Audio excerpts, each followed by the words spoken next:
Good morning, everyone. In the interest of your time, we're going to allow our speakers to speak whilst you're eating. So if you can quietly still get through the buffet line and find your way back to your tables, we'll get started so that we can get you back to work, because we all know we're excited to do that and get back out into this great summer sunshine that we have going today. Spring will come, I know it will. Anyway, thank you so much for coming. This event is always one that Suzanne and I enjoy. It's great to see a full house. It's great to have our city and our police department and our county sheriff and our school district all be willing and take time out of their schedule to come and share with us what's happening in and around our community. So always greatly appreciated, and today an extra appreciation to our sponsors as well. So we have Old National Bank, Bank West, and then insurance brokers Mike Zumbush. So a little round of applause for those folks. They're all here.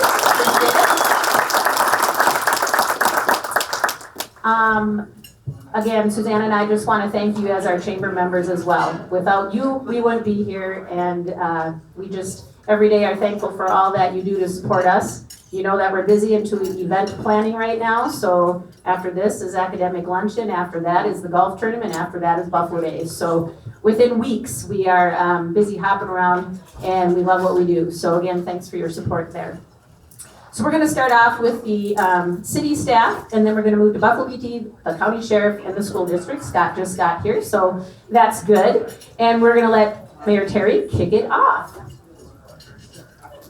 First of all,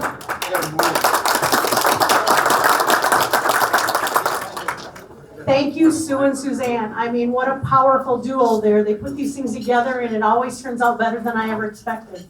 You guys, I'm so excited about today. Not only do we have most of our leadership staff here today, but we've got our business owners. The people that we take pride in, that you want to do your business in the city of Buffalo. We're so thankful for all you do for us, and that you want to come and hear about the exciting news that we have to share today.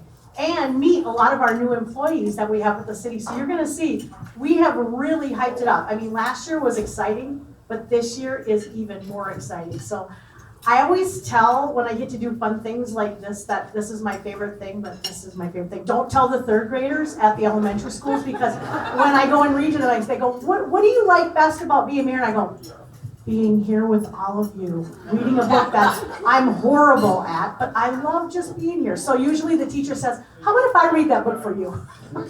You can do that. Let's just talk. So I like the talking part, but I also like handing it off to the professionals, and that's our team, and I want to name off some of the people that are on our team. And I want you guys to acknowledge Lorene Bodine. How many years have you been with us? 40. 40 years, you guys. Let's give her a round of applause. Longevity has been one of our highlights, right? But we've got some newcomers. And I want to tell you guys, Taylor, when he first came, I kept going, how the heck am I going to remember how to pronounce his name? Gronau. He's with the city of Buffalo, and his last name is Gronau. That's exciting, right? So we got Taylor. Jason Musburger, he's our director of our utilities. He's new, and I will tell you, this guy is going to take us to places that we've never even imagined with fiber, electric, our water and sewer. So we're very excited. He's going to speak today. Jason, thank you so much. And then, last but not least, I never want to leave out somebody who literally came from one of the largest cities that I know of, New York, to come to work for us at the city of Buffalo. You guys, this guy is young. His concepts are amazing, because he loves to even talk to the city of Buffalo residents like one-to-one. I'm so impressed. He doesn't get overwhelmed by them, and I do, but he does not. So we're very thankful to have David as our new economic development. He's got a really cool title, so I want you to remember that. But if you ever need something, you want to see something happen in Buffalo, I would say talk to David Kelly. With that said, I'm going to pass it out to our city staff. And again, I just want to thank all of you, because you are amazing. I love your businesses. I love your enthusiasm. I love the fact that you're investing in our community. Thanks so much.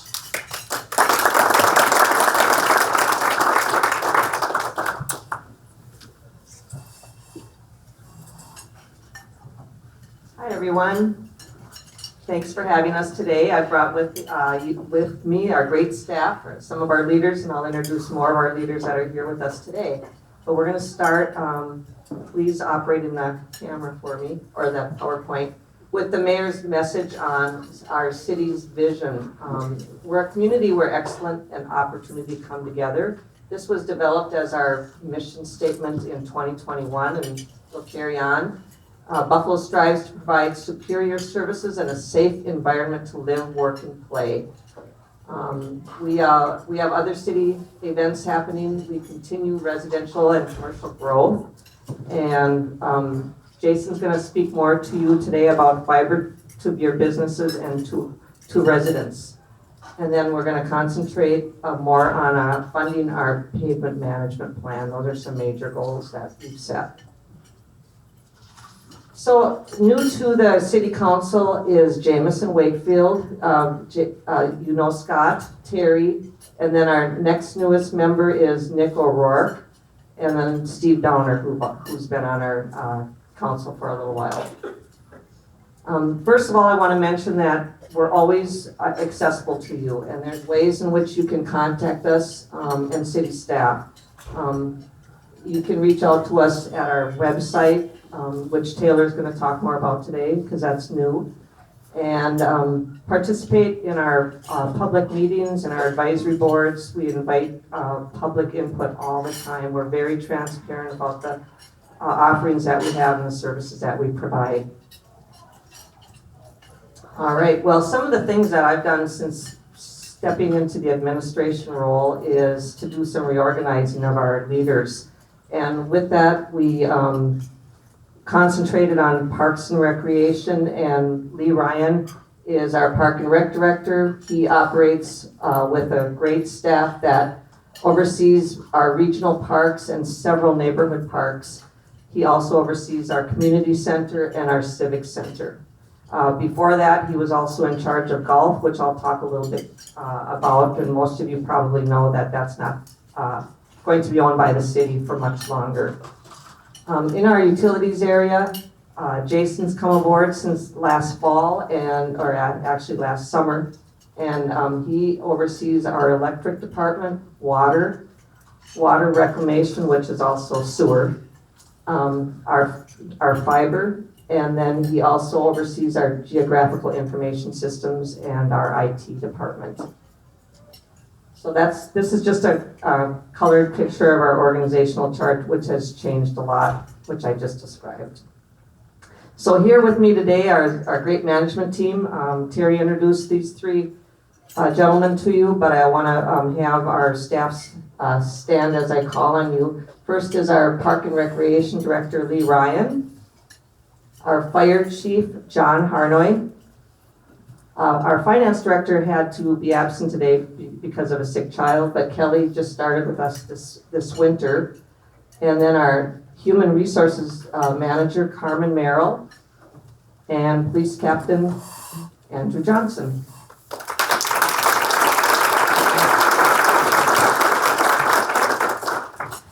One of the accomplishments that has happened in this past year is that we received an upgrade of our bond rating to AA-, and some of that has to do with our strong concern about our finances and working hard to manage our debt and continue to grow.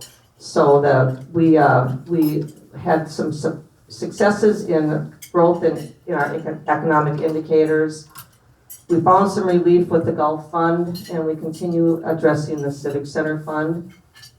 Those were reasons that the upgrade occurred, and we continue to have stable reserves at strong levels.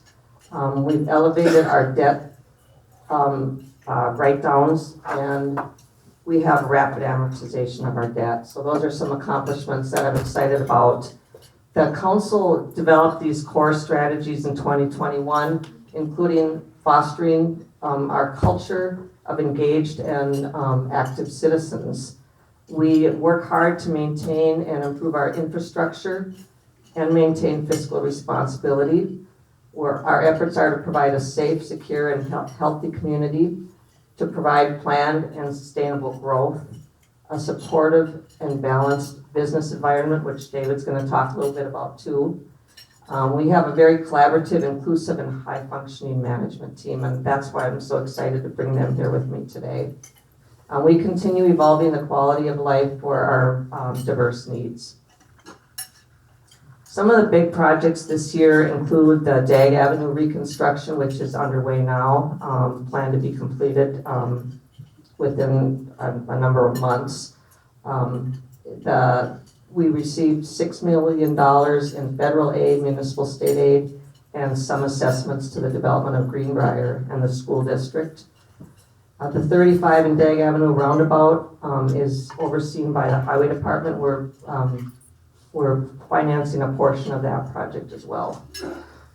And then some future construction projects, as you probably are aware of, is downtown Highway 25 from the Commons out to Settlers Parkway is planned for 2023. We have anticipated costs of over $9 million. We have applied for some federal funding, transportation funding, and I'll talk a little bit about more of that on the next slide, but we also have a plan down the road. It's not set for 23 or 24, but it's hopefully going to occur about that time, and that's the Ryan's Way extension. That is behind Buffalo Wine and Spirits on Highway 55, and it'll extend over to First Street Northeast by the Chevrolet dealership. We have an annual street maintenance budget of about $500,000, and we're working hard to figure out a way to increase our funding level in our pavement management plan to make sure we're taking good care of our streets. I put this picture of Congressman Emmer up because I'm asking you for your support to help reach out to Congressman Emmer's office to ask that they strongly support these two projects that I just mentioned, which is the Highway 25 project downtown to help fund some of the costs associated with that. It's a very expensive project. It's very necessary, and our downtown, as you know, is very important to the community. So please reach out to Congressman Emmer to ask for his support for both, for Highway 25 reconstruction and for Ryan's Way. And at this point, I'll turn it over to our new Assistant City Administrator, Taylor. Thank you, Lorene and Mayor Terry, for that introduction. As they mentioned, my name is Taylor Gronau. I am the new Assistant City Administrator for the City of Buffalo. I've been here since February 7th. Prior to that, I was in Lake Crystal, Minnesota. It's a small community just southwest of Mankato. So I'm honored to be here as an employee of the City of Buffalo and as a resident of the City of Buffalo. Got to tell you, guys probably already know this, but it's important to hear from outsiders too. This is a beautiful community you have. Thank you for making it that way. By happenstance, I met with the previous mayor, or one of the previous mayors this morning, and I thanked him for all the work he had done to build the community up to what it is today. So thanks for all that you do. It's a beautiful community. I'm happy to be here to be presenting at the State of the City address. So first thing that I wanted to chat about just briefly, this year we'll be installing some wayfinding signage.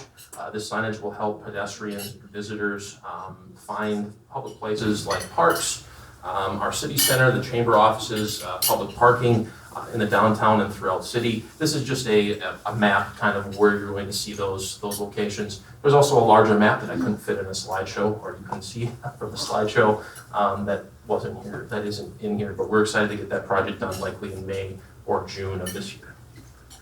As Lorene mentioned, we completed the update of our city website this February. The contractor is Civic Plus. It includes an updated design that is responsive to our users' needs. It also is more transparent. Transparency is a big word. That's one of our goals here at the City of Buffalo, and that this website helps us accomplish that. It includes a new navigation menu, which you can see up at the top there, that will help folks find what they need. Some graphic buttons. This is the coolest feature, in my opinion. It just gives a quick way for people to find how to pay your utility bill, employment opportunities, permits, and licenses. And then at the bottom here, you can see it has some spotlights, and there's usually several of them. This one, when I took the screenshot, was talking about spring hydrant flushing and spring cleanup days. There's also below this, which I wasn't able to capture, an events calendar. This is a very brief rundown of the website. There's a lot more I'd love to tell you, but we don't have enough time. If you would like to find out more about our website, our services and marketing coordinator, Chris Frederick, gave an excellent overview at the April 18th City Council meeting. So I'd encourage you to go back and rewatch that video if you'd like more information on our website. One of the first projects I get to work on, I'm very excited to do this, is a city facilities plan. In the entire history of the city of Buffalo, we have not had a comprehensive facility plan that outlines where we expect to go with our buildings. We're a growing community, we have a number of needs, and we have a number of buildings that are aging and don't meet our current needs or we don't expect to meet future needs. So we requested proposals and we selected BKV Group, they're an architect engineer out of Minneapolis, to help develop the plan. We're excited to have them on board. They bring in a lot of expertise and experience to the table, especially in Wright County. At the end of all the stakeholder inputs, about a 9 or 10 month process, they'll give us a set of recommended building plans, budgets, and a phased implementation, about a 15 to 20 year timeline. So this is something that the city won't be biting off all at once. It's something we hope to do strategically, so it helps reduce the impact on our city budget. Again, that final report is expected in late 2022 or early 2023. There'll be several reports and updates given to the council throughout that process, so keep that in mind as we go through there. One thing that's very important to the city of Buffalo is our water quality initiatives. I don't think we talk about them enough, but given the fact that we have I counted 5 lakes that surround Buffalo, or that we contribute to their watersheds and a couple of streams, this is important for us. Our first thing is that we focus on is our MS4 permit requirement. This is required by the state of Minnesota. Every city larger than 10,000 is required to have an MS4 permit. Basically what it does, how this impacts you, is you see it through our erosion control methods. These permitting processes are meant to help reduce sediment pollutants from entering our storm sewer system, and then thus draining into Buffalo Lake, Pulaski, any of the other watersheds here. So we abide by all of those regulations. We've also started installing rain gardens and water retention ponds, similar to the one that's pictured here, in our reconstruction areas. We work with private property owners to allow them to have these on their sites. And what they do is it diverts stormwater, lets them settle there before it goes to our storm sewer system. Storm sewer sediment traps are another way that we are actively involved in trying to prevent pollution in our lakes. These are in the storm sewer system. Our city staff maintains them and cleans them. This is an ongoing annual process, but it helps catch that sediment before it gets to our lakes. A couple of things we normally do, also street sweeping. We started that, I believe. I think my street was just swept this morning. Carrie and her crew just started that. We're on a regular street sweeping schedule. And also fall leaf collection. This is not just a service to the residents, but it helps ensure that the leaves doesn't get into our storm sewer system, which will run to the lake, create phosphorus, which then will lead to the algae blooms. So that's a good process. Good thing for us to do. Looking forward, staff has been having some internal conversations about doing a Buffalo Lake management plan. I don't have too many updates for you on that today, but just keep an eye out for that. If you hear something, I'm sure there'll be stakeholder engagement in that process.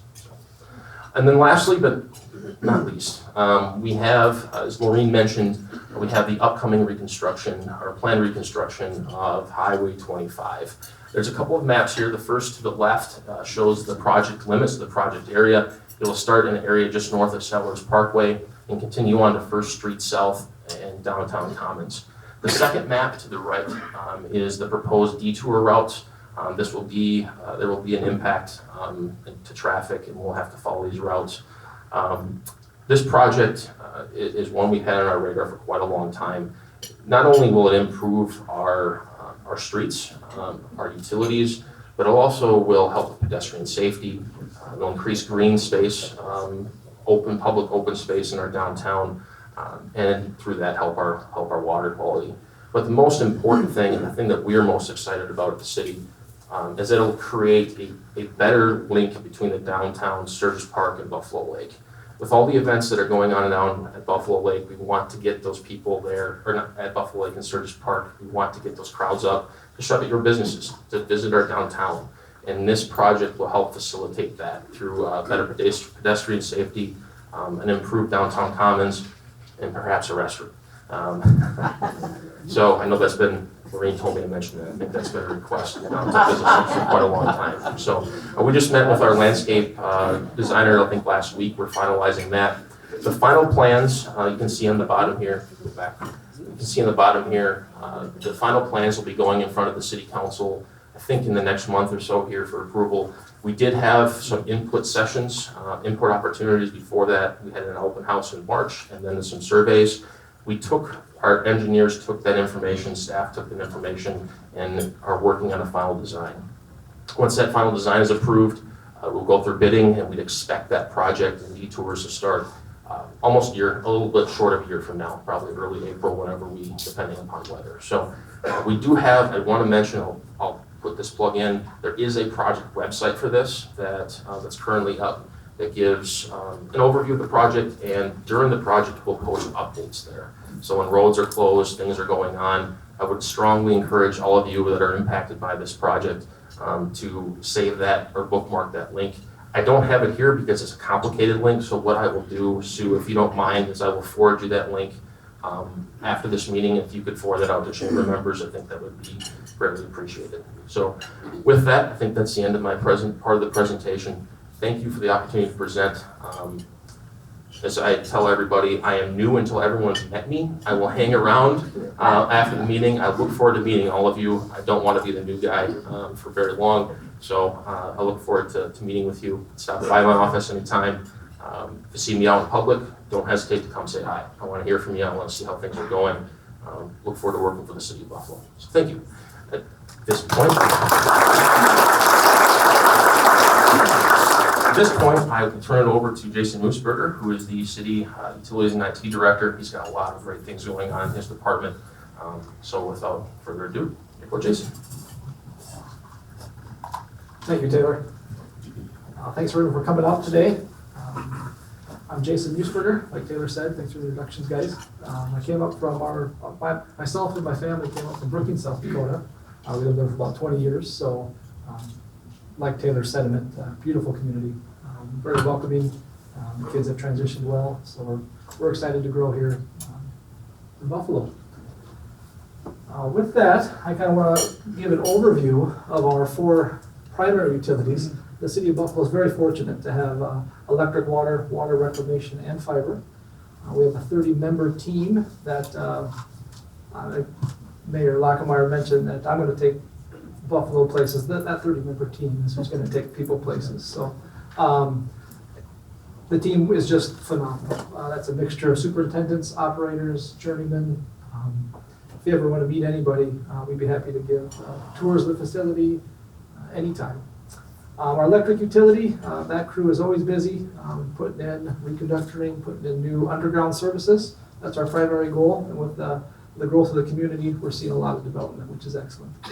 Water, their main focus is always to conserve our water supply. They just got through hydrant flushing, so continually working through different elements there.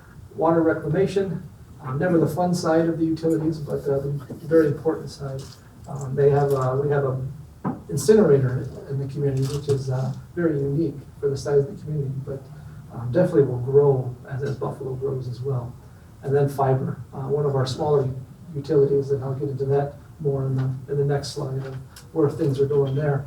Our primary goals are rates. We want to stay competitive. I know our rates at the municipal level, we can always do better, but our wholesale power provider is always focused on being better than the private ISPs. That'd be like Excel, for example, but we're challenging that wholesale power provider even more and trying to compete with co-ops and other municipals in the region. So look forward to bringing you guys better rates in the years to come. Community engagement is going to be a big focal point of our utilities. Our water superintendent, Kara, will be promoting water conservation. We had a drought last year that really opened our eyes on how we have to protect that natural resource. So all the utilities will be putting together plans on how to engage with the community more. And then strategy. With the growth of Buffalo, we hope to grow with the businesses as well. So we're looking at putting in a new substation in the next couple of years, kind of looking at all the infrastructure from the water and wastewater sides as well, and innovating. With that 30-member team, I also oversee MIS and GIS. That's a central component for the city hall, or for city center and the utility campus. And those teams are really gonna advance both, the city as a whole. As we kind of focus on fiber, you know, we had, fiber's been a plan for 20 years. We've been serving a lot of commercial entities here in the city of Buffalo. Probably in the last 3 years, we've had a big residential push on growing the fiber utility citywide, the whole municipal boundary. How did that come about? We had to establish a need. The city of Buffalo wanted fiber 20 years ago as a key component for the city. The private ISPs weren't, at that time, not interested in bringing fiber into the community, so the city of Buffalo decided to do that on their own. So we're looking at filling that need of underserved and unserved areas within the municipal boundary, and even our development areas around that 1 mile boundary outside. Basically, we want to have internet services for everyone. It's a huge need. With COVID over the last few years, there's been a giant need for telecommuting, educational purposes. Everyone is going to need a technology service that they can rely on. So that vision is to have community-owned fiber, your fiber, where you have local control, another utility that's going to be able to enhance economic development, and then our fiber team provides excellent local customer service as well. With that vision, we've been able to establish a business plan of fiber to the business, fiber to the home, and fiber to the unserved. So those three key areas are kind of looking, or how we're going to grow the business. Those impacts, we hope to provide competitive rates again for the ISPs in town. That allows them to be more competitive on their rates too. So just having that presence. Revenue is going to be returned to the community. We're going to create some desirable communities. Coming from Brookings, we've had fiber throughout that community, and it opened up a tremendous amount of doors from the commercial side, residential side. It just became very desirable to live in a community with fiber. And we're going to offer symmetrical speeds up to a gig, so superior technology. The long-term goals would be sustaining that utility to have another fund transfer into the city center. So that would allow us to grow as a city. The education excellence, numerous studies on how fiber really impacts students in any community, and then the technology advancements that will occur. All our utility infrastructure is becoming connected to fiber. Our lift stations, our water towers, and you don't see that in every community, but it really advances how we can promote our utilities at the same time. Our last slide here is just a kind of a peek at how competitive we are from a residential side. The commercial side, just give myself or our fiber supervisor Derek a call. The commercial side gets a little more intuitive on different IP sets, and there's some communication we have to talk through when it comes to those rates. But we can offer a gig speed for under $100. That's pretty competitive as we look at other communities. But that's just kind of a look at the rates, and again, I'm happy to answer any questions, but appreciate your time. And, as Taylor said, thanks for coming out today.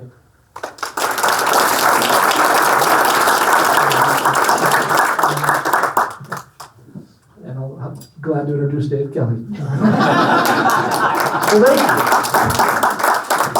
So just echoing what has been already said, I hail most recently from Buffalo, New York. So it's been a bit of a change from Buffalo, New York to Buffalo, Minnesota, but it has been nothing but excitement all the time.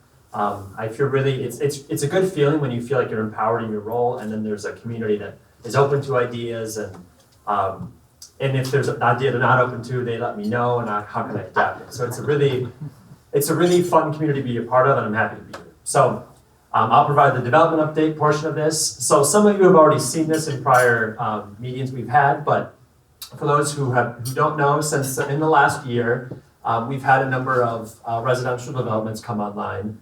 So still under construction, Misty Meadows third, primarily a lot of the new construction for residential is single family, but Misty Meadows third, they have 26 single-family homes that are actively being built, so some may be ready already. Whispering Winds fifth, there's about 11 there, and then Greenbrier Hills fifth and sixth, there's about 30. In terms of where these are located, it's on the easternmost side of the city. Misty Meadows and Whispering Winds is on Calder, just west of the high school, and then Greenbrier Hills is on the far east corner. And a lot of you probably know where that's already located anyway, given the amount of construction happening. But another exciting thing that's happening is just next to Coburn's is the crossings at Williams Way. So those are two 31-unit apartment buildings, and those are currently under construction, as you see when you go by Coburn's. And we get a lot of calls about potential vacancies there. It's still under construction, so we have no answer for them at that moment. But it's still exciting to see that there's a lot of residential demand being fulfilled. We also had Greenbrier Hills 7th edition approved of. That was approved of back in about October, but they're still finalizing some of the site work, and then we'll start to see some of those single-family homes be built.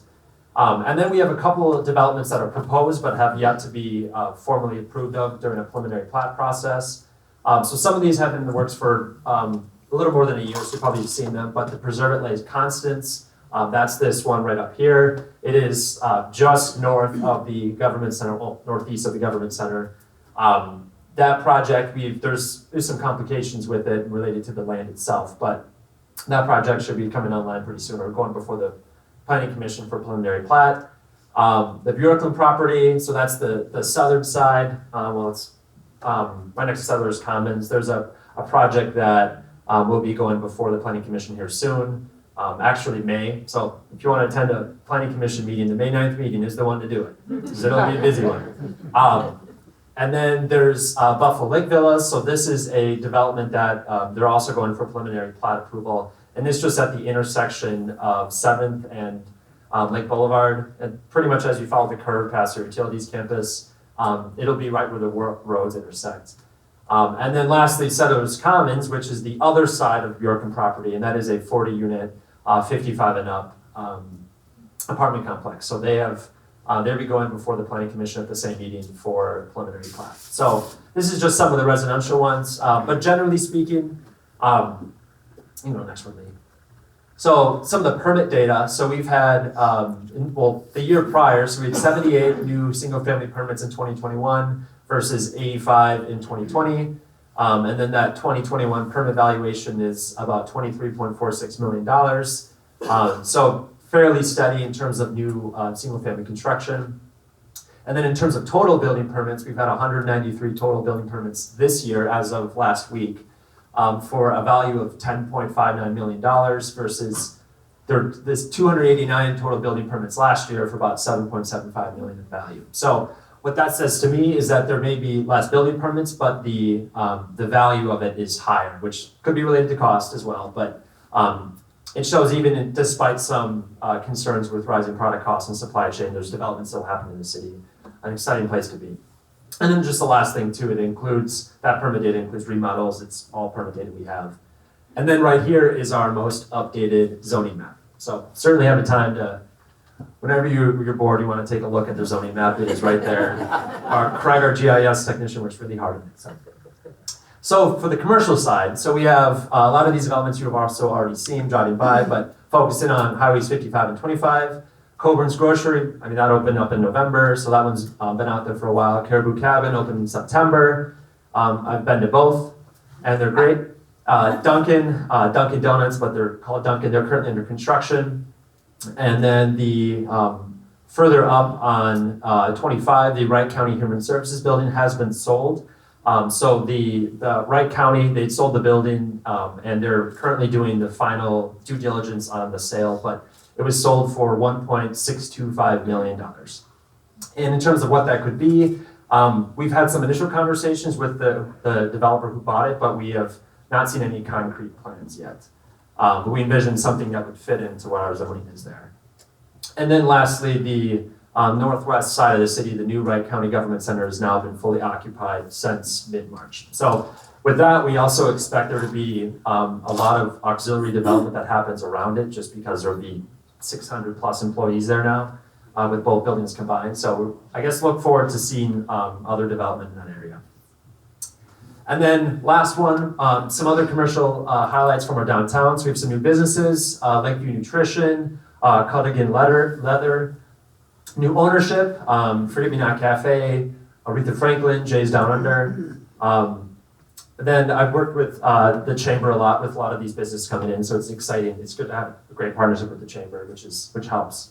Out2 Work Suites is almost fully leased, and there's demand for more remote work options. That's something that's been probably no surprise to many of you, but in light of the fact that we have fiber that's coming online, and in light of our location proximity to the metro, we're a growing city, and a lot of people that want to work remotely for their jobs in town, or in Twin Cities, would love to do it remote if they can. So we've seen a growing demand for that.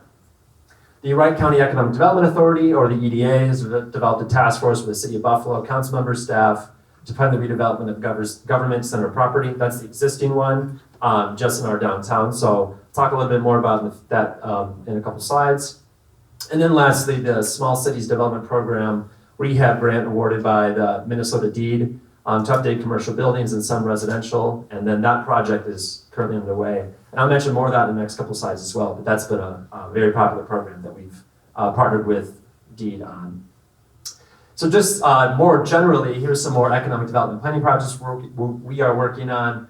The big one is the 2040 Comp Plan, also known as the Buffalo Community Plan. So that's updated every 20, 30 years. It's essentially guides our development on what are we planning to do in the next 20 years. So then we as staff and then we as the community have an idea of where to direct our growth, and then what other aspects of the city do we want to focus in on. So one thing that was mentioned earlier was the Buffalo Lake Stormwater Management Plan. Sustainability has become a bigger conversation in the city, and then in the city offices. So that's a big guiding document that we expect to have made public and go before the council probably end of the summer, maybe early fall.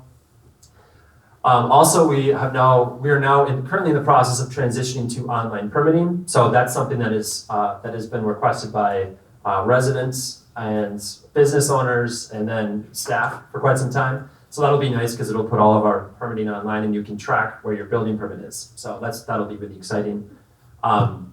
We've recently sent out business expansion retention survey. Sent that out a couple days ago. I believe I've sent it to everyone in this room. If you're not submitted it yet, that is okay. I'm not upset. But please do. You can do it. Yeah. So going off of that, that is an exciting part, and that was something that Taylor had suggested from like Crystal, is really get an idea of what is the business environment in the city. What can we as staff do to really cater to? What are some of the common themes, whether it be employment, maybe it relates to more some funding programs for repairs and the like. So that's a survey that I'm excited to receive feedback from, and then kind of shift my economic development role to that. We're also looking at, to that end, we're looking at the feasibility and demand for a new industrial park. So, and this has been a project we've been thinking about for some time, but we're gauging whether that is something that we would like to move forward with, and then if so, where, and then if so, how do we make sure that the industrial park does not stay vacant, and we have programs set up to really attract the employees that we can really build off. So that's a project that we've been working on, and hope to have more with that in the next few months here.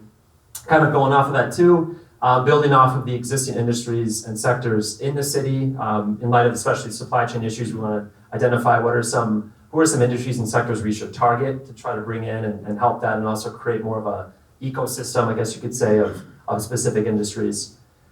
Working with the chamber for a long-term plan to list available commercial industrial land on our website. That would be ideal if we get calls, someone interested and wants to relocate. We already have that created. And then, as Taylor mentioned, more water conservation measures, and then we're looking at affordable housing measures generally, because affordable housing can mean a lot to a lot of different people. And then lastly, code enforcement is a long-term project we're hoping to really look at in the next year. And then specifically economic development in our downtown. So again, as Taylor mentioned, the wayfinding installation for pedestrians and businesses. We hope that with that wayfinding to really lure in a lot of the passersby in our downtown to focus in on some of our downtown businesses. Also focus in on some of the vacancy lists for downtown storefronts. We have that available, so if someone's calling and wants to establish a business, we have an idea of where we can direct them. Then we're looking also at the feasibility of fine dining dinner restaurant in our downtown. That's something that a lot of residents had expressed to us. We're actively exploring that. We're also keeping in mind the future of the Buffalo Cinema Building. So that one's a little bit tricky in that it's owned by a private entity. So with that, the city in the past has commissioned some HRA studies on potential uses there. So we've had an active conversation between them, the owners, and the city. And then lastly, some of the grant programs I alluded to a little bit earlier. There's a small cities development program through DEED. There's $21,000 available per residential homeowner in the target area. Both of these target areas are in the downtown and then just off the downtown.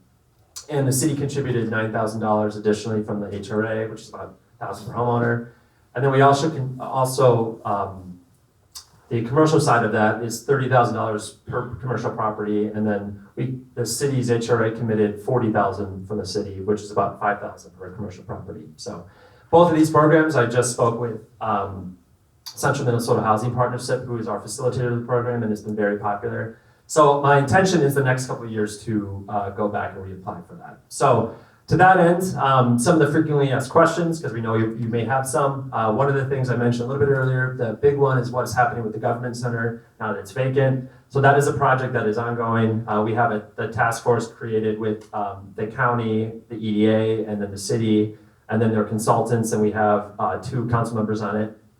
Nothing's been released yet or public, but generally speaking, the relationship's been great. I think there's a lot of collaboration that we're having, and it's been a very positive project, and it's certainly something to be excited about. Right when I walk in, I'm working on that project, which is really fun. It allows me to really challenge myself in some of what that could be, given the proximity to the site. So with that, one of the other questions we have is relates to water conservation, and I can let Jason answer that one. I figured you'd take it. Yeah. Water conservation, like I mentioned, it's just a vital resource for our community. With that drought, it really kind of opened up our eyes on what's the best practices of conserving that water resource. I know water restrictions are no fun for anyone, so we're looking at odd, even watering just to conserve that water so we don't have to get into a water restriction type scenario again. Kara's going to provide some excellent community education as well, and those efforts will be presented in an education form, just so we can all get on the same page. So please participate if you see any task force or any opportunities. Thank you. Thanks, Jason. I'm gonna, before answering more questions about Wild Marsh or any other activities that are happening, I should have mentioned that our fire station downtown is nearly complete. Our Chief John will welcome you to tour as time allows and things open back up. And he plans on having an open house, I believe, in June. Is that correct? And in May, early May, we'll be doing a ribbon cutting for the firefighters and mayor and council members to actually officially welcome the trucks and our firefighters to the downtown fire station. We're excited about that. And as Taylor talked about our facility study, we'll learn more through that study what the future of the current fire station downtown will be. It's not in very good shape, so there's a lot to be considered in that, what happens with that facility. And then I'm going to wrap it up before questions about what's happening at Wild Marsh. We have entered into, we actually went out for proposals in 2021 to consider a management contract or the potential sale. We received 6 actual bids. 5 of them was to purchase Wild Marsh, and the 6th was a management contract proposal. And so we interviewed the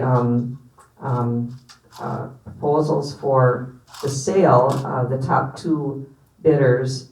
And I thank Lee because he really worked hard on working with the proposers and on a good proposal format so that we could do the best job we can and continuing to see Wild Marsh be used as a golf course, but not under city management or ownership any longer. So the bid was awarded to BRB Golf Management. The manager is Brad Binky out of Matamidi, and he has taken over through a short-term lease, and we're working toward the actual closing of the golf course. Hopefully maybe June or July, when the SBA loan is completed and all the processes for closing. It's a big endeavor. But we're excited because he has taken over. He's operating now. Wild Marsh has, he's hired a chef, I guess, and that chef is going to operate a restaurant, and we're excited. I hope you support Wild Marsh. And the council asked for a commitment from Brad for at least 10 years to own and operate as a golf course, and he hopes to do it longer than that if he's successful, and we support Wild Marsh. So thank you again for joining us today. Are there any questions any of us can answer for what's going on in the city? I did not mention that one of the projects we're working on this summer is the Division Street. We hope to do some reconstruction if the bids come in successfully, where we will reconstruct the overlay on Division from 25 down to First. So it's a short one-block project, but it's a big project. It's in dire need of reconstruction. So that's planned for 2022. We're holding a public open house next Tuesday, a week from today, between 5 and 7 p.m. So if you're affected by that and want to join us and learn about the specifics about that project, that's, again, a week from today. So with that, is No Sue? questions? Yeah, no questions? That's great. Wow. You did a great job.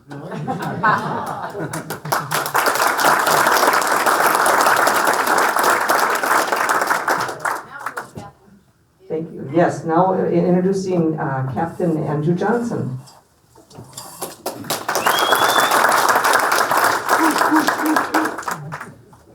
I was hoping you'd forget. I'm Andrew Johnson, Police Department. The chief usually does this, but he wanted to punish me today and beat me up in front of everyone. Probably more punish you guys. Lee, do you have my slides ready?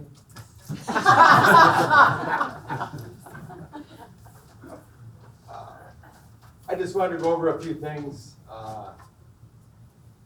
Nothing really earth-shaking.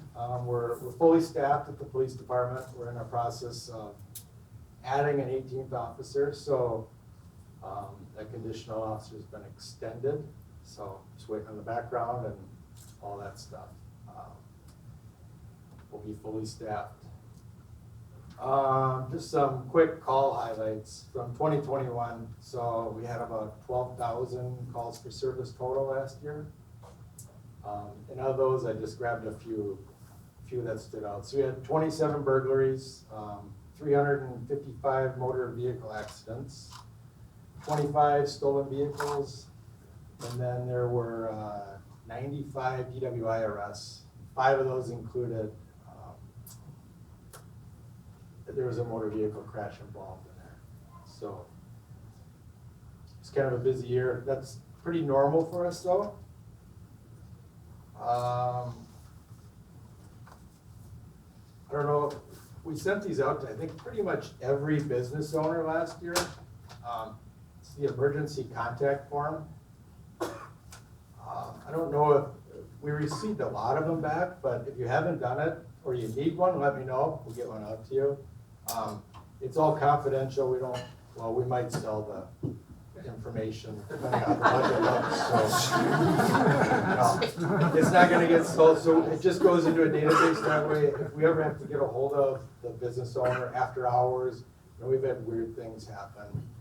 Someone crashes into the building, it's unsecure, so we got to get a hold of someone, or there's activity going on. So it's good for us to have. It's good for dispatch to have, so that they can get a hold of. You, or we can. So if you haven't done that, I would encourage you to do that for us and for you guys. So we still have Luna, our dog. she's still protecting the upstairs of the police department for any of you that have been in there. Us. She doesn't like you? Jay? Doesn't like IT either. Well, so, other than that, everything is going good, and you know, we appreciate the community support and the support from city admin, mayor, council. We couldn't do it without the support. We know that law enforcement is in kind of rough shape right now. And fortunately, we're not feeling a lot of the effects that a lot of other agencies are. So we're very blessed, very thankful to have such a great community to work for, and everyone looks forward to keep serving you guys. Does anybody have any questions? Perfect.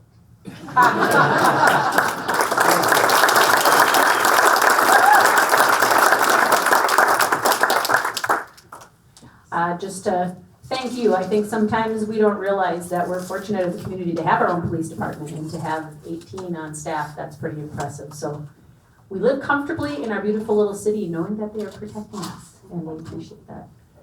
And on a bigger basis, countywide, we have Sheriff Sean coming up to give you an update on that. Thank you. Sir? That was a great segue into exactly my first couple of points, but I just have to mention, thank you so much for moving me up in the agenda today. Anytime I get to go ahead of Dr. Tillman, it's always awesome. We kind of have this little love thing going on. If I get to go first, I make him squeeze for time. If he goes first, then he squeezes me for time. So I'm going to do my best to squeeze you. The segue is awesome. Andrew nailed it. It was right at the end of my talk as well. We are so blessed in Wright County with an overwhelming support from our community. So for that, I thank you. It's absolutely amazing. As I drove around last Thursday morning, from the time I left my house till I got to the office, I want to highlight, as Sue said, most of us go about our daily lives not realizing, not recognizing what we're doing behind the scenes to keep you all safe and secure, so you can go to work, so you can go home to your family, so you can go to Little League soccer and softball and whatever else you have. So this is just a highlight. Literally, I'm going to spend the first couple of minutes. This is literally within a 5-minute period of time. It started last Thursday morning with a crash with injuries in Monticello at Highway 25 and Broadway. So our dispatch center is dispatching Wright County squads. They have to call the state patrol. It's on a state highway. They call Monticello Fire, Monticello Rescue, and Centricare Ambulance. That call, no matter that it just came out, and we get a call of a medical in St. Michael. A roofer fell off a roof of a 2-story home and broke some bones in his body. So they called Wright County squad cars. St. Michael Fire, St. Michael Rescue, and Alina responded. And again, they no more than aired that, and there was a young woman. Unfortunately, she passed, but it came out as a medical. The father was doing CPR south of Maple Lake. So it was Wright County squads, Maple Lake Fire, Maple Lake Rescue, and another Alina rig with ALS was heading to that one. So we moved there, and then so CID gets called to the incident over by Maple Lake to work with the medical examiner's office. And now to finish out the rest of Thursday, I have to take you back to Wednesday. There was a home on the north side of Clearwater Lake that was excavating for an additional sidewalk and some landscaping, and they unearthed a skull came rolling out of the bucket. And this happens, we have 5 or 6 documented spots on the south side of Clearwater Lake that they're already marked. This was on the north side, so it was a little bit different. And so we work with the medical examiner's office. Unfortunately, they no longer have an anthropologist, so we got the FBI crime scene team involved with us. So on that Wednesday afternoon, we're meeting with the medical examiner's office. We are securing that scene up there because we're not going to be able to deal with that on Thursday. We need to get some resources in. But now I'm going to go to the other side of the county. While that's all going on, we have detectives all over the place. Now I'm going to go and take you to Rockford. We get a call of a suspicious guy over in Rockford. Our deputy gets there and things aren't adding up. And he ends up getting some recovered or some stolen property from a recent burglary in a vehicle that leads us to a search warrant at the house. So now we've got detectives heading over there and writing a search warrant. We ended up executing a search warrant in that home that led us to another search warrant that we conducted yet that night up in Hanover. And we recovered stolen property from over a dozen burglaries from 4 different counties: Benton, Stearns, Sherburne, and Wright. And so all of these things are happening all at the same time simultaneously.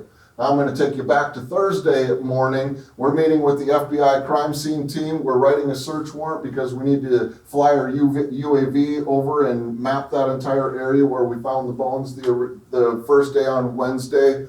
So that afternoon, we go back out there with the FBI crime scene team and recover literally about 90% of the human remains and remnants of a coffin. And so now, since our local medical examiner's office does not have the anthropologist, we are working with the ME's office that we work with, and those remains are being shipped out to Quantico, Virginia, to the FBI headquarters in Quantico for carbon dating. First of all, we want to know who it is, or the timeline for it. Is it 1,000 years old? Because we've recovered remains in Minnesota that are over 1,200 years old. And so it's really fascinating if you think, but it goes to show how minuscule we really are in the grand scheme of time, and how the good Lord works, right? So it's kind of interesting, but we're doing our very best to take proper care. We are already pulling records. We have that, we have the family identified that originally homesteaded that in the early 1800s. So it's kind of cool. We've been able to do a lot of work behind the scenes already in the last few days. So that's just a couple of incidents over like a day and a half, not even a day and a half. Keep in mind that we respond to 150 to 200 calls for service every single day. And so that's just besides the crime, grime, and slime that we were normally dealing with those couple of days. Real quick, I think I don't want to, I'll never end on doom. But Andrew mentioned it. I think Buffalo's very, very blessed, as we are, the Wright County Sheriff's Office. I am actually fully staffed. I only get to say that for about 16 seconds a year. I am fully staffed for my license. I am 9 down in my jail, however. I don't believe that we've seen our darkest days yet, and it's going to be a community problem. What kind of community do we want to live in? And sometimes some of that rhetoric from around the country seeps in. But we are very blessed in Wright County because we have so much support. It seems like as bad as things have gotten across the state, across the country, we have just had an outpouring of support and people wanting to include us and things like that. So we feel very blessed. But I don't believe that the darkest days are here yet. And I only say that right now there are 1,350 cop jobs, licensed jobs open in the state of Minnesota. There was only 530 people last year that took the post test, which is our licensing exam. There's not enough kids right now graduating from college to fill these openings. We've been very blessed because of some of the mandates and things going on in Hennepin and Ramsey County. We are attracting like never before experienced cops that are filling the ranks of the Wright County Sheriff's Office because they would want to work out here because of our environment and the support that we're getting from our community. Believe it or not, folks, it matters and it's felt. And we need it every single day. Just real quick, we did a search warrant yesterday. If I'm a parent right now, which I am, and I talk to my kids all the time, but for those of you involved in our schools, for those of you that are going to go home and have a conversation with your kids, right now taking any pill or any drug off the street is like playing Russian roulette with your life. There is not enough Narcan sometimes if you get enough fentanyl in your system to bring you back to life. Yesterday we did a search warrant. We recovered 698 fentanyl pills. Unfortunately, these pills, some of them we are getting them back from the lab. If a pill contains 2 milligrams of fentanyl, that's enough to kill 5 adults. It's all being manufactured in China, shipped over to Mexico, and it's flooding into our country. We cannot keep up with it. We used to say meth is king, which meth is never going anywhere. Meth is still king in Wright County. But unfortunately, even our meth is coming back laced with fentanyl. It's all about that greatest high, and opioids is driving the market right now. We had 5 kids overdose about a month and a half ago from a school district, not Buffalo. but another school district, they were all together that morning before school. 2 hours into the school day, they started dropping like flies one after another. Within about 15 minutes, we had 5 of them end up in the hospital. One of them started going to the hospital, not breathing. They were able to bring him back. So that's what we're dealing with out there. So have those conversations with your kids. Anything off the street right now, from marijuana to gummies to pills, it's like Russian roulette with your life. We have had so many overdoses in the last year and a half, I can't even put a number on it anymore, and it's affecting us all. 100,000 nationwide last year.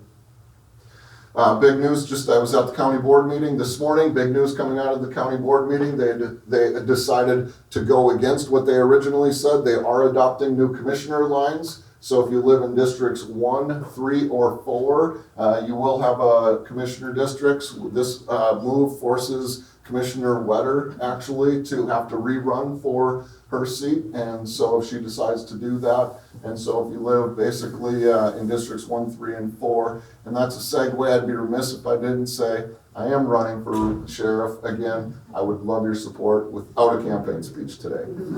Thank you all for what you do for us. It's felt every single day, and we very much appreciate your support. And thank you for allowing me to again join the city of Buffalo. I love this event.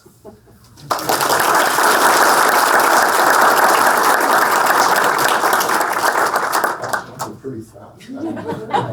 I know these guys are amazing how fast they can speak. Hopefully our listening skills are equally as quick. Finally, but not, last but not least, is that what we can go with? I'll take it. All right, Dr. Scott Peelman here to wrap it up with our school district. Thank you, and as Sean said, it's election year, so I appreciate that I got a couple of minutes before y'all have to leave. Scott Tillman, Superintendent, Buffalo Hanover Montrose School District. This is my 12th year with the BHM schools, and very fortunate that the school board invited me back for another 3 years. So that's the most a superintendent contract can be, is 3 years at a time. So excited about that. I appreciate this time every year to be able to be in front of you. You've heard me before. Some of you are new, and just give you a little bit of overview of the school district. But before I do that, I want to introduce a couple of folks in the room. We have a new director of finance and operations, and I'll have him stand up for a minute. Ryan Tangen, and Ryan joins us from Detroit Lakes Public Schools. But Ryan has an interesting background. He was, prior to becoming a school finance director, he was the county auditor treasurer for Becker County, Minnesota, up by Detroit Lakes. And before that, he was an auditor for the state. So he brings a great flavor to and background to the school district, as he ran for office, was elected as the auditor, and then he combined the auditor treasurer's office, and they re-elected him even after he did that. So we're very pleased to have Ryan as part of our team. So thank you, Ryan. And then we also have a school board member here today, Adam Bjorklund. He's one of our newest school board members. Stand up, wave to everybody, let them know. And I also want to thank the chamber. Every year, the chamber provides and supports our students, and they celebrate their academic success with the academic luncheon. And I believe Suzanne, did that email just go out today? 10 o'clock. 10 o'clock.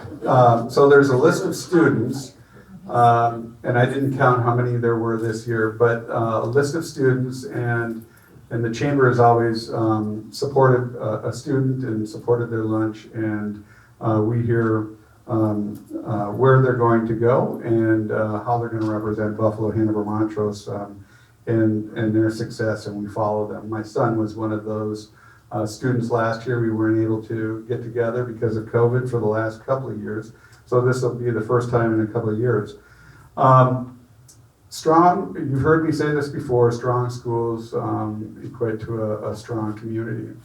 And the Buffalo-Hanover Montrose School District serves 157 square miles, 33,000 residents.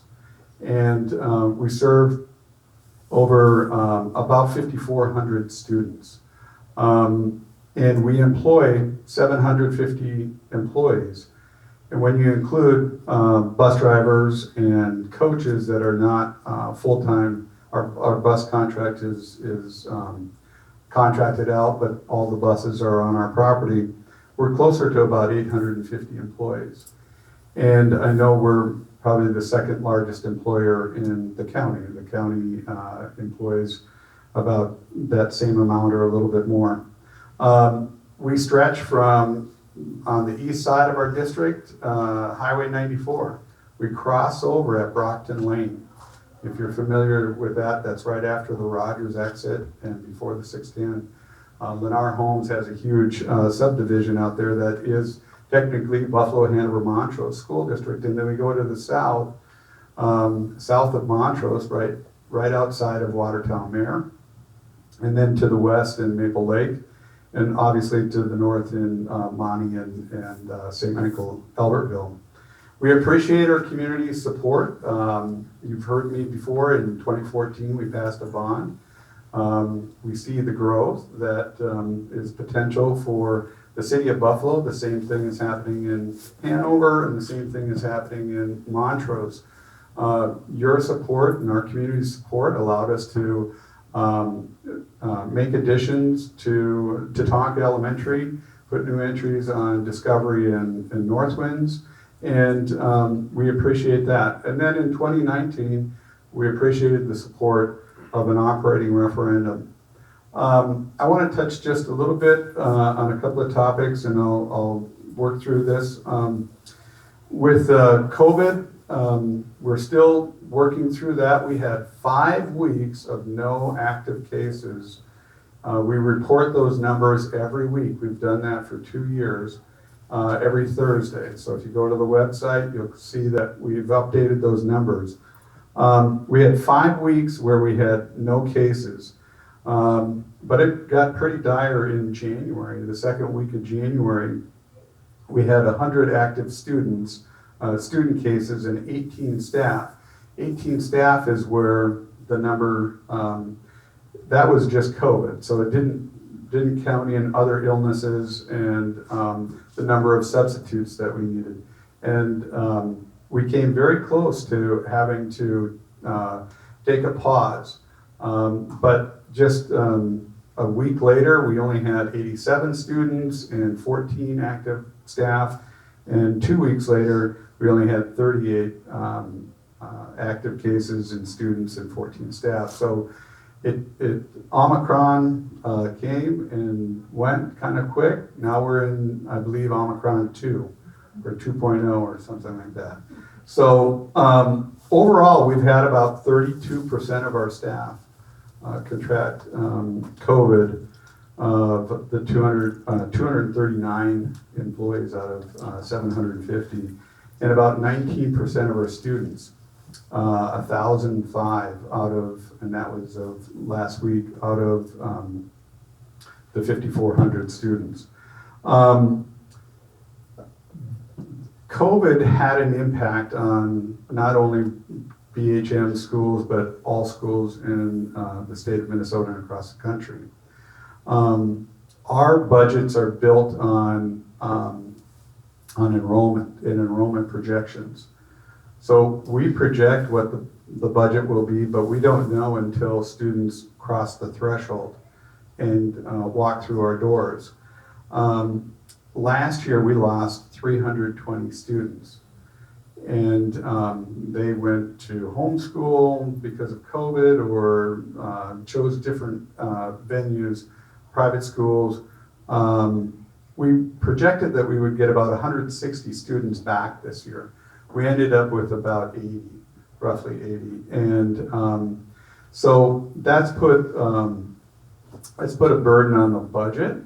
At the same time, we were very pleased to receive support from the federal government, and that helped us out. But when it first came out, it was very specific on what you could use it for: indoor air quality, ventilation, technology. It wasn't for staff. And when you go into a year not knowing you're going to be down 320 students, that's about $3.2 million. And we're working through that. They did come through with the last round, ESSER 3 dollars that are helping the school board make decisions as we're looking at staffing. So when we looked at staffing and presented the information to the school board, last year we were scheduled to cut 15 staff members going into this school year. And the board made the decision that we would only cut half of that. So about 7.5 positions were cut. Well, then going into this year, we didn't make our number for enrollment, and going into next year, which is right now where we're at, looking at the budget cycle for 22-23, we're looking at having to reduce 15 staff teachers. And that doesn't take into consideration the ESPs, paraprofessionals that support our teachers and our staff. The board made a choice, and working with Mr. Tangen, to retain and not cut those 15 positions. Why did they do something like that? Well,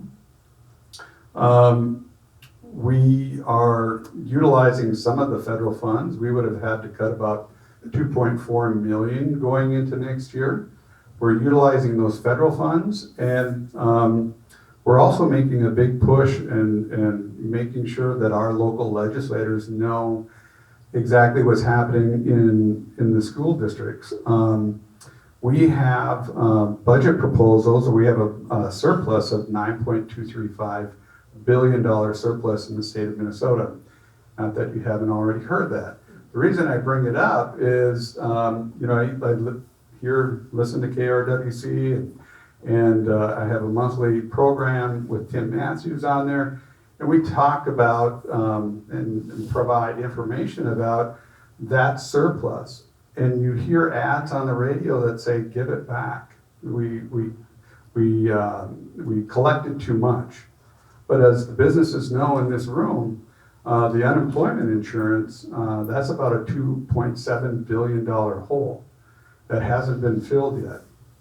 And on the education side, there's a $780 million annual hole in what they call cross-subsidy, or special education deficit. We need to provide those services. We do a great job of it, but it's the state and federal government's responsibility to fund it. So I'm going to harken back just a minute to passing that operating referendum in 2019. We were really excited about that. It was $4.5 million on an annual basis. So it was about $750 per pupil unit. And it corresponded, interestingly enough, to the cross-subsidy and the lack of the funding. We were about $750 per pupil underfunded for special education, about $4.5 million. Our current cross-subsidy for Buffalo Hanover Montrose School District is $6.2 million. So it's underfunded by the state of Minnesota for BHM schools at over $1,000 per pupil. And I bring that up just so you know, because we have to fund the programming, and that comes just right out of the general fund. And so we're pushing, and talk to Marion O'Neill all the time, Senator Anderson, Representative Lucero, Representative McDonald.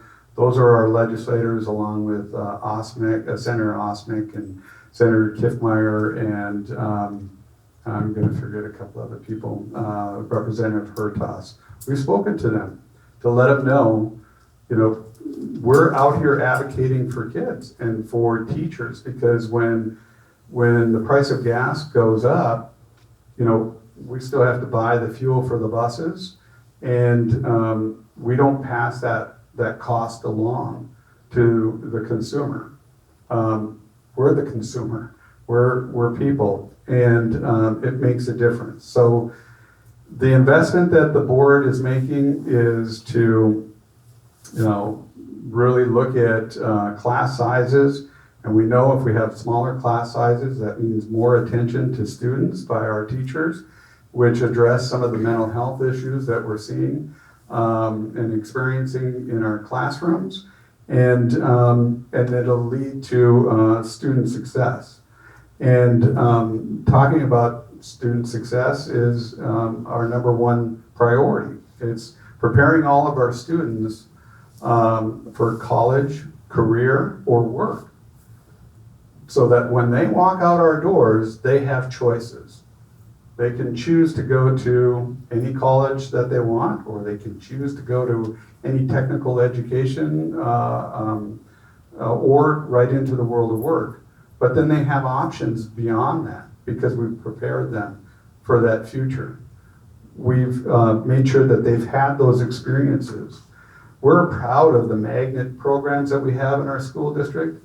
We have a STEM magnet, which is science, technology, engineering, and mathematics. We have a STEAM magnet, science, technology, engineering, arts, and mathematics. We also have a multi-age program at Discovery. It's a lottery program. And at the high school, we have what we call the Minnesota Transfer Curriculum, MNTC. We started that journey several years ago and created a partnership with local universities and technical colleges. And you've heard me say this before, but you know, we have opportunities within our high school, over 40 college or technical education classes in our high school where our students don't have to leave. They're taught by our teachers. We have an agreement with the University of Minnesota, St. Cloud State, Southwest Minnesota State University, North Hennepin Community College, Anoka Ramsey Community College, and then Hennepin Technical College. And why that's important is those kids can take those credits wherever they go. It's not an advanced placement class, an AP class where they have to take a test, and then the university might decide whether or not they can have the class.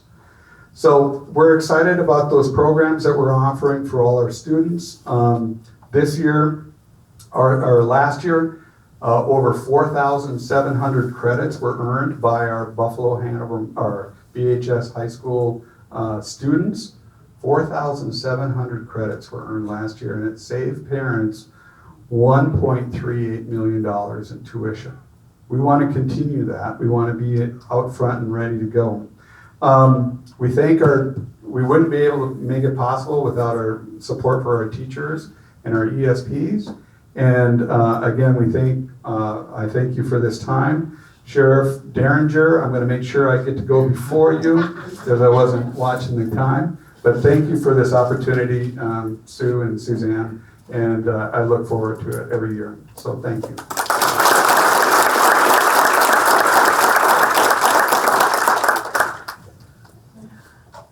Wow, our hearts and our heads are just exploding, right? I just think it's great when you sit and listen to all of our guests today, how we work together. We've heard how we support each other, and I think that is why Buffalo is such a great community. It's a great place to live, it's a great place to work, it's a great place to raise your family, and it's all because everybody in this room is working hard to make it that way. So thank you, let's keep on doing the good work. If you can go out there and make some springtime weather happen, that would be really ideal. So that's your charge for the week. Thank you all.